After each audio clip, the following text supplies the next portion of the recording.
आप देख रहे हैं school to you YouTube channel.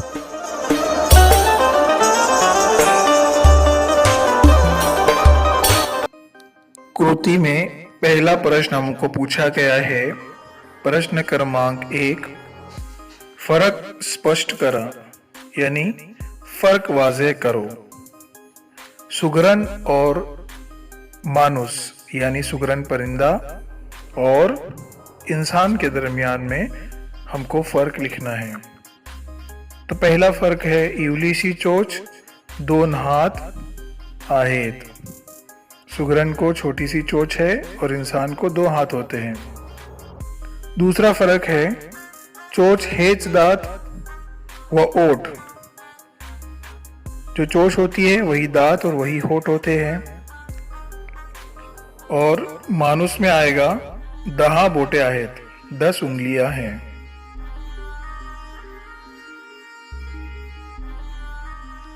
प्रश्न क्रमांक 2, खालील आकृत्या पूर्ण करा, मंदरजा झैल खाके मुकम्मल करो। प्रश्न अ, सुगरणीच्या खोप्याला कवयित्रीने दिलेले उपमा। उपमा यानी तशबीह। सुगरण के खोपे को शायरा ने कौन सी तशबीह दी है वो हमको 2 लिखना है। तो पहली तशबीह दी है झुलता बंगला से और दूसरा गिलक्याचा कोसा। प्रश्न आ, सुगरणीकडून माणसाने घ्यायचे गुण। इसका अर्थ ये होता है कि सुगरण परिंदे से इंसान को क्या सीखना चाहिए, कौन सी सिफत लेना चाहिए। तो 3 सिफतें सुगरण से हमको लेना चाहिए: सौंदर्य, खूबसूरती, माया, मोहब्बत, कष्टाड़ूपना, मेहनत। ये 3 चीजें हमको उससे लेना चाहिए।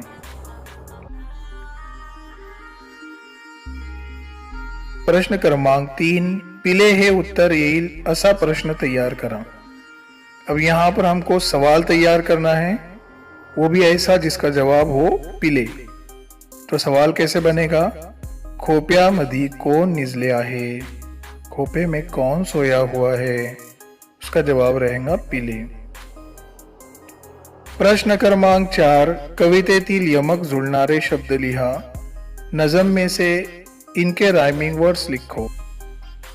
तो अ, चांगला, उसका राइमिंग वर्ड्स टांगला। आ, कोसा, मानसा।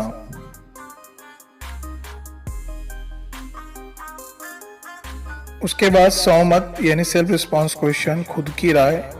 इसमें एक सवाल पूछे गए हैं। पहला सवाल है, सुगरणीला तिच्या बाळाची काळजी असते हे कवितेच्या आधारे तुमच्या शब्दात लिहा। सुगरण को उसके बच्चे की बहुत फिक्र रहती है, नज़म के सहारे से आपके लफ्जों में लिखो। तो इसका जवाब हम इस तरह से लिखेंगे, आपल्या पिलांना कोणत्याही जीवापासून त्रास होऊ नये म्हणून तिच्या खोप्याचा तोंड खाली निमुळता असतो। ऊन वारा पाऊस यापासून संरक्षण व्हावे म्हणून अत्यंत बारीक काड्यांनी विणलेले असते। आपल्या बाळांना झोप लागली यावी म्हणून झोक्याप्रमाणे घरटे टांगलेले असते। एका सुंदर बंगल्याप्रमाणे राहण्याची सोय घरट्यात केली असते। घरटेही अशा पद्धतीने टांगलेले असते की मानवाचा हात तिथपर्यंत जात नाही। एक तर खूप वरती किंवा विहिरीवर असलेल्या डहाळीवर बांधलेले असते, त्यामुळे मानवजाती व इतर प्राणी त्यांना कुठल्याही प्रकार इजा पोहोचू शकत नाही। यावरून आपणास असे दिसून येते की सुगरणीला तिच्या बाळाची काळजी खूप असते। प्रश्न क्रमांक 2, सौमत में से ही पूछा हुआ है।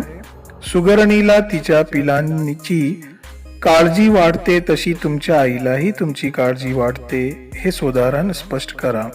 इस प्रश्न का अर्थ ये होता है कि सुगरण को जिस तरह से उसके बच्चों की फिक्र होती है, उसी तरह तुम्हारे अम्मी को भी तुम्हारी फिक्र होती है। मिसालों के जरिए वाज़ेह कीजिए। तो इसका हम उत्तर इस तरह से लिखेंगे, जशी सुगरणी आपल्या पिलांची संरक्षणाच्या काळजी घेते, तशीच माझी आई सुद्धा माझ्या संरक्षणाची काळजी घेते. सुगरणी आपल्या पिलांसाठी सुंदर असे घरटे बांधते. तसेच माझ्या आईने सुद्धा माझ्यासाठी असे घर बांधले आहे. पावसापासून माझे संरक्षण व्हावे म्हणून मला रेनकोट आणून दिला आहे. हिवाळ्यात मला त्रास होऊ नये म्हणून उबदार स्वेटर घेतलेला आहे.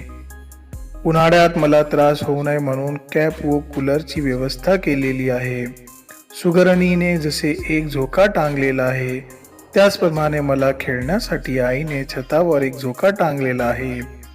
मला निजण्याची व्यवस्था येथे केलेली आहे. सुगरणीचे जसे जीव आपल्या पिलामध्ये असते तसेच माझ्या आईचा जीव प्रत्येक क्षणी माझ्यात असतो. सुगरणीप्रमाणेच माझ्या खाण्यापिण्याकडे तिचे लक्ष असते. सुगरणीला पाहिल्यावर मला माझ्या आईची आठवण येते. ये सवाल नंबर 2 का जवाब हो गया. प्रश्न क्रमांक 3. तुले दिले रे देवानं 2 हात 10 बोट, ही ओळ काय सुचवते ते तुमच्या शब्दात सांगा. सवाल नंबर 3 का अर्थ ये होता है कि खुदा ने तुझे 2 हाथ और 10 उंगलियां दी है. इस शेर या लाइन का क्या मतलब है वो अपने अल्फाजों में बोलो. तो हम इस तरह का जवाब लिख सकते हैं. खोप्यामधी खोपा या कवितेत वहिनाबाई चौधरी यांनी मानवाला उद्देशून म्हटले आहे की तुला दिले रे देवानं 2 हात 10 बोटे. ही ओळ सुचवते की सुगरण पक्षाला देवाने एकच चोच दिली आहे तरी ती इतक्या सुंदररित्या कारागिरी करून उत्कृष्ट घरटे बांधते. त्यात पिलांसाठी सर्व व्यवस्था केलेली असते. जर लहानसा पक्षी फक्त एका चोचीने इतकी सुंदर कारागिरी करू शकतो तर मग देवानं मानवाला 2 हात 10 बोटे दिलेली आहेत.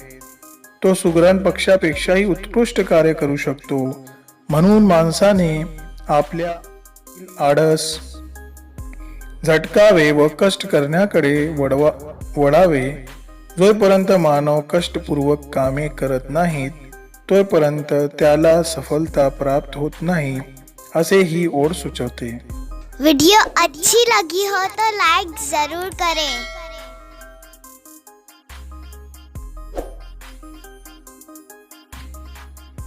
उसके बाद उपक्रम है तुम्हाला आवडणाऱ्या पक्षांची माहिती वर्तमानपत्रे, अवांतर पुस्तके व अंतर्जाल यांच्या सहाय्याने मिलवा व त्यांचा संग्रह करा. ये लिखने की ज़रूरत नहीं है. अगर आपको शौक है तो इसका मतलब है कि आपको पसंदीदा परिंदों की मालूमात न्यूज़पेपर से, किताबों से और इंटरनेट से जमा करो.